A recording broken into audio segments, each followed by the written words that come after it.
এ হলো আমাদের ঠাকুমার হোটেল। প্রায় ৪০ বছর ধরে ঠাকুমা নিজ হাতে এই হোটেল পরিচালনা করছে। হোটেলের শেফ ঠাকুমা নিজেই। পাড়ায় বেশ সুনাম রয়েছে তার।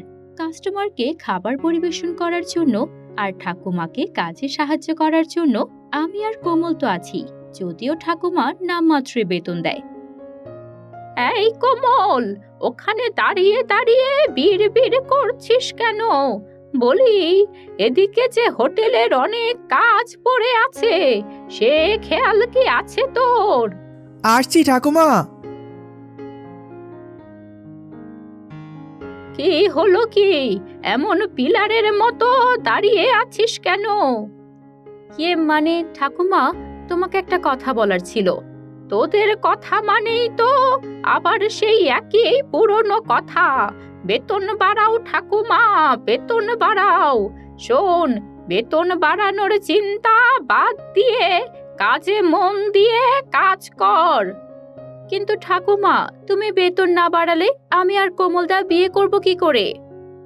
ও, বিয়েটা করব কি করে? বলি, 3 কালে তোরে ছাড়া আমার আর কে আছে বলতো? আমি তো তোদের বলেছি, আমি মরে গেলে এই হোটেল তোদের। তাও কেন বারবার তোরা বেতন বাড়ানোর আবদার নিয়ে আমার কাছে আসিস? যা, এখনই গিয়ে মন দিয়ে কাজ কর। ঠাকুমা, বেতন না বাড়লে কি কাজে মন থাকে বলো তো? বেতন না বাড়ালে কাজে মন থাকে না? বলি, 3 দিন আগে যে আমার খাবার হোটেলে খাবার চুরি হলো, সেদিকে কি খেয়াল আছে তোদের? সারাক্ষণ তো নিজেদের বেতন বাড়ানোর চিন্তায় মজে থাকিস। ঠাকুমা, তুমি এত কিপটে কেন বলো তো? চোর তো বেশি কিছু খায়নি, শুধুমাত্র একটু আলু পোস্ত আর ভাত খেয়েছে। শোন, চুরি ছোট হলেও চুরি, বড় হলেও চুরি। আর যে ব্যবসায় চুরি হয়, সে ব্যবসায় কখনো উন্নতি হয় না। আমি ওই চোর বেটাকে হাতে নাতে ধরতে চাই। যা, তোরা এখন কাজে যা। কত কাস্টমার এসে বসে আছে, যা যা। ঠাকুমার সামনে আমি আর কোমল দাঁড়িয়ে থাকতে পারলাম না, আমরা কাজে লেগে পড়লাম। আসুন আসুন সাহেব, কি খাবেন বলুন? তোমাদের এখানে ভালো কি কি পাওয়া যায়? আমাদের এখানকার সব খাবারই ভালো। ঠাকুমা নিজ হাতে সব খাবার রান্না করে। দুপুরে খাওয়ার জন্য কি কি পাওয়া যাবে? আলু পোস্ত, রুই মাছ, দেশি মুরগির ঝোল, চাটনি আর ভাত। আপনি কি খাবেন? তাহলে আমাকে আলু পোস্ত আর দেশি মুরগির ঝোল দিয়ে ভাত দাও।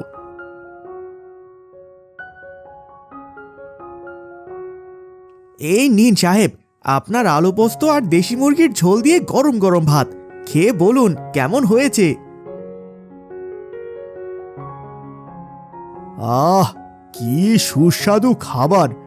আমি এর আগে কখনো এমন সুস্বাদু খাবার খাইনি। হ্যাঁ হ্যাঁ, আমাদের ঠাকুমার হাতে জাদু আছে সাহেব।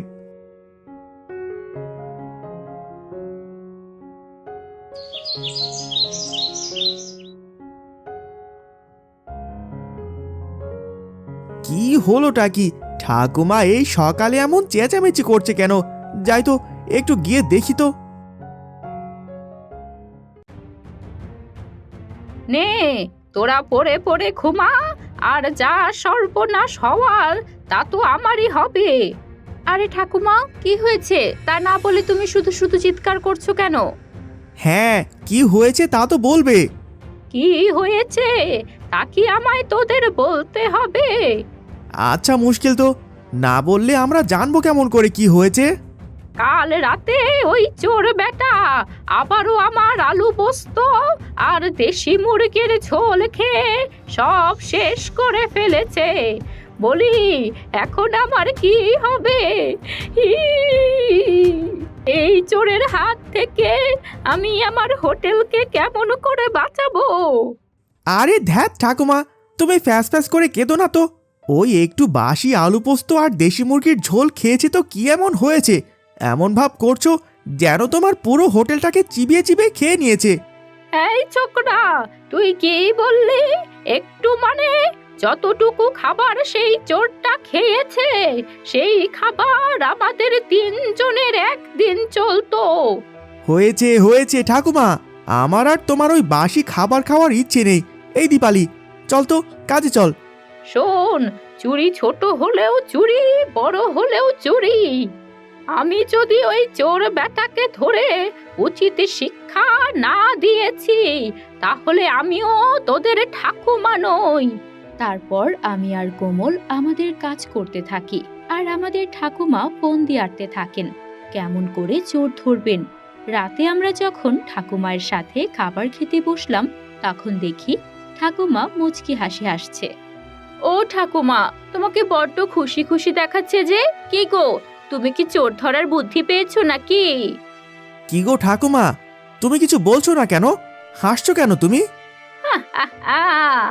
এমন ফোন দিয়ে এটেছি বেটা চোর নিজে থেকেই আমার কাছে এসে ধরা দেবে। হি হি হি। কি ফোন দি ঠাকুমা, একটু বলো না শুনি। ওসব জেনে তোদের কোনো কাজ নেই বাপু, তোরা মন দিয়ে তোদের কাজ কর। আর শোন, সকালে আমার কাছে পেট খারাপের কোনো রুগী আসলে আমায় ডাকতে দেরি করিস নে যেন।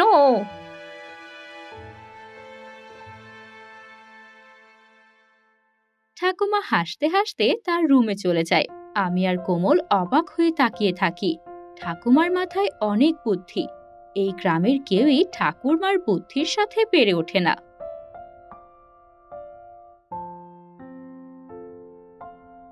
ওহ, বুড়িটা ঘুমিয়েছে মনে হচ্ছে। যাই, এক্ষুনি রান্নাঘরে গিয়ে মজার মজার খাবার খেয়ে নেই।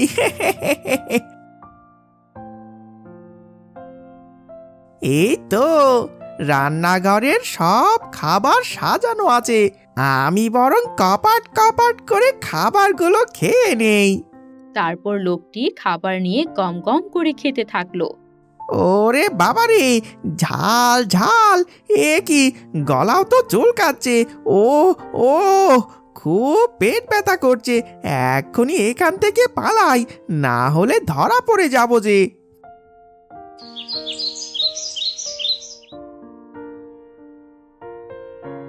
আজ আবার বেটা চোর আমার খাবার খেয়েছে। হা হা হা। প্রতিদিন তো চোর তোমার খাবার খেলে তুমি প্রচন্ড চেঁচামেচি করো ঠাকুমা, তাহলে আজ হাসছো কেন? কারণ আজকের খাবারে আমি পেট খারাপ হওয়ার ওষুধ মিশিয়ে রেখেছিলাম। যেই চোর বেটা আমার খাবার খেয়ে থাক না কেন তার অবশ্যই পেট খারাপ হবে, আর সে আমার কাছেই ছুটে আসবে। হা হা হা। ঠাকুমা পেট খারাপের রোগীকে কবিরাজি ওষুধ দিলে তারা সুস্থ হয়ে যেত। তাই আমাদের গ্রামে কারো পেট খারাপ হলে সে ঠাকুমার কাছেই ছুটে আসতো, কারণ আমাদের গ্রামে কোনো হাসপাতাল নেই। কিছুক্ষণ পর একটা লোক পা হেঁচড়ে হেঁটে হেঁটে ঠাকুমার কাছে আসলো আর কাঁদো কাঁদো হয়ে বলল, ও ঠাকুমা, আমার যে পেট খারাপ হয়েছে, আমার বড্ড পেট ব্যথা করছে, তুমি আমাকে ওষুধ দাও না। বেটা চোর, আমার হোটেলের খাবার চুরি করে খেয়ে আবার আমার কাছে ওষুধ চাচ্ছিস? আজ তোকে আমি মেরেই ফেলবো। ওগো ঠাকুমা, আমার ভুল হয়ে গেছে। আমি তোমাকে কথা দিচ্ছি, আমি আর কখনো চুরি করব না। এবারের মতো তুমি আমাকে ক্ষমা করে দাও। সত্যি তো? 1 সত্যি, 2 সত্যি, 3 সত্যি। তবে এই নে ঔষধ, এই ঔষধ খেলেই তোর পেট ভালো হয়ে যাবে। কিন্তু মনে রাখিস, আর কখনো আমার হোটেলে চুরি করার সাহস করবি না। লোকটা ওষুধ নিয়ে চলে যায়, আর তারপর থেকে আজ পর্যন্ত কখনোই ঠাকুমার হোটেলে আর চুরি হয়নি।